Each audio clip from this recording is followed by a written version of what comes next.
यहाँ के हम सिकंदर चाहे तो रख ले सबको अपनी जेब के अंदर. जो जीता वही सिकंदर मधील हे गाणं तुम्ही ऐकलं असेल, गुणगुणलं देखील असेल. पण हे गाणं आज मंत्री गणेश नाईक यांचे एक हाती वर्चस्व असलेल्या नवी मुंबई महापालिकेतील खेळीशी एकदम मेळ खातं. महापालिका परिवहन समितीच्या निवडणुकीत शिंदे गटाचा टप्प्यात त्यांनी कार्यक्रम केलाय. आता शिंदे गट याचा बदला ठाण्यात घेण्याच्या तयारीत आहे. त्यामुळे मुंबईत एकत्र पण गावात विरोधात अशी स्थिती शिंदे आणि नाईक यांची झाली आहे असं म्हणता येईल. नक्की काय झालं या प्रकरणात?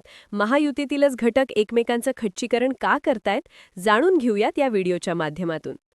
राजकारणात दोन नेत्यांची एकमेकांविरुद्ध कुरघोडी ही नित्याची असते.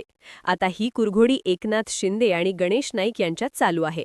एकमेकांचे कट्टर प्रतिस्पर्धी म्हणून एकमेकांना डिवचायची एकही संधी हे दोघं सोडत नाहीयेत.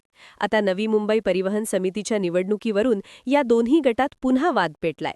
नाईकांनी नवी मुंबईत केलेल्या कामाचं व्याजासहित परतफेड ठाण्यात करण्याचं शिंदे गटाला ठरवलंय.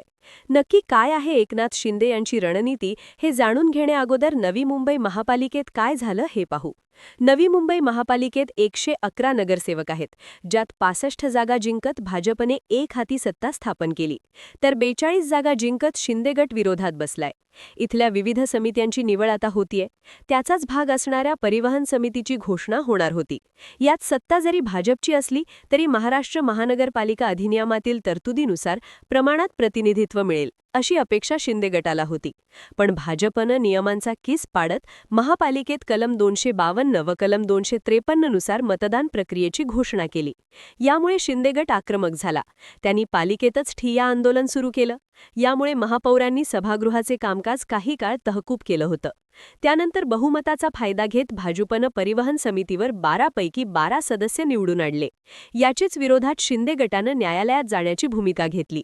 या वादावर पालिकेतील शिंदे गटाचे विरोधी पक्षनेते विजय चौगुले आणि किशोर पाटकर म्हणाले की महाराष्ट्र महानगरपालिका प्रांतिक अधिनियमांच्या कलम 31 पोट कलम 2 नुसार संपूर्ण महाराष्ट्रात स्थायी समिती, परिवहन समिती इत्यादी समिती सदस्यांच्या निवडणुका या पक्षांच्या निवडून आलेल्या एकूण सदस्यांच्या तौलनिक संख्याबळानुसार होत असतात. असं असताना भाजपनं नियमाला बगल देऊन केवळ बहुमताच्या जोरावर परिवहन समितीवर स्वतःच्या 12 पैकी 12 सदस्यांची निवड केली. 29 महापालिकांना समान नियम असताना नवी मुंबई महानगरपालिकेमध्ये वेगळा नियम का? यावर उत्तर देताना सभागृह नेते सागर नाईक म्हणाले, कलम 31 पोट कलम 2 अन्वये महापालिका सदस्यांव्यतिरिक्त सदस्यांची निवड करायची असल्यास तौलनिक बळाची गरज नसते. 25 प्रमाणे कायद्यानं सभागृहाला 2 पर्याय दिलेले असून महापालिका सदस्य किंवा महापालिका सदस्यांव्यतिरिक्त अनुभव असलेल्या तज्ज्ञ व्यक्तींमधून सदस्य निवडण्याचा अधिकार सभागृहाला दिला आहे. केवळ महापालिका सदस्यांमधून समिती सदस्य निवडायचे असल्यास तौलनिक बळाची गरज लागते. त्यामुळे ही निवड कायदेशीर आहे. यावर शिंदे गटानं नाईकांच्या या खेळीचा बदला ठाण्यात घ्यायचं ठरवलंय. नवी मुंबईत ज्या पद्धतीनं परिवहन समिती सदस्यांची निवड करण्यात आली त्याच पद्धतीनं ठाणे पालिकेत स्थायी आणि परिवहन समिती सदस्यांची निवड करण्याचा आग्रह शिंदे गटाच्या नेत्यांनी एकनाथ शिंदे यांच्याकडे धरलाय. त्यामुळे सोमवारी होणारी निवड रद्द करण्यात आली. सभेच्या विषयपत्रिकेवर स्थायी समिती सदस्य निवडीचा विषय होता, मात्र प्रशासनाने हा विषय मागे घेत असल्याचं सांगून पुढील विषयांचे वाचन केलं. सदस्यपदावर कोणाची नियुक्ती करायची हे अंतिम झालेलं नसल्यामुळे विषय मागे घेण्यात आल्याचं शिंदे सेनेच्या नगरसेवकांकडून सांगण्यात आलं आहे. यावर महापौरांच्या या कृतीवर आक्षेप घेत मुख्यमंत्र्यांकडे तक्रार करणार असल्याचं ठाण्याचे भाजपचे उपमहापौर कृष्णा पाटील यांनी सांगितलंय. त्यामुळे महायुतीतीलच एकजण न्यायालयात आणि एकजण मुख्यमंत्र्यांकडे एकमेकांच्या विरोधात तक्रार करणार. नवी मुंबईत भाजप आणि शिंदे गट वेगवेगळे लढले होते, तर ठाण्यामध्ये त्यांची युती होती. त्यामुळे ठाण्यात शिंदे गट आक्रमक भूमिका घेऊ शकत नाही. राज्यात जवळपास 20 महापालिकेत भाजपची सत्ता आहे. त्यामुळे याचं लोण इतर महापालिकेत देखील पसरण्याची शक्यता आहे. यात महत्त्वाची अशी मुंबई महानगरपालिका देखील आहे. महापालिका हे खरं तर फक्त निमित्त आहे. वास्तवात एकनाथ शिंदे आणि नाईक हा वाद दर थोड्या काळाने डोकं वर काढतोच. नुकतेच नाईक यांनी शिंदेंवर जोरदार टीका केली होती. या टीकेमध्ये नवी मुंबईकरांच्या सुविधेसाठी मी भूखंड मागितले होते. हॉस्पिटल, गार्डन यासाठी भूखंडाची मागणी आम्ही करतोय. ते सर्व नवी मुंबईकरांचे भूखंड बिल्डरांच्या घशात घालण्याचं काम सिडकोनं केलंय. मला या गोष्टीची लाज वाटते. ज्या मंत्रिमंडळात मी आहे त्या मंत्रिमंडळातल्या महानगर विकास खात्याच्या लोकांनी अशा प्रकारचं कर्मदरिद्री काम केलंय. माझा राग शांत करायचा असेल तर सर्व भूखंड परत करा. मी जर नवी मुंबईकरांसाठी चांगलं काम नाही केलं तर हे मंत्रिपद काय चाटायचंय का, असा सवाल देखील त्यांनी उपस्थित केला होता. त्यावर शिंदेसाहेब शाखाप्रमुख असताना नाईक मंत्री होते. त्यानंतर शिंदे मुख्यमंत्री आणि उपमुख्यमंत्री देखील झाले. तरीही नाईक त्याच ठिकाणी आहेत. 2022 मधील उठाव झाला नसता तर त्यांना मंत्रिपद देखील मिळालं नसतं, असा टोला श्रीकांत शिंदे यांनी मारलाय.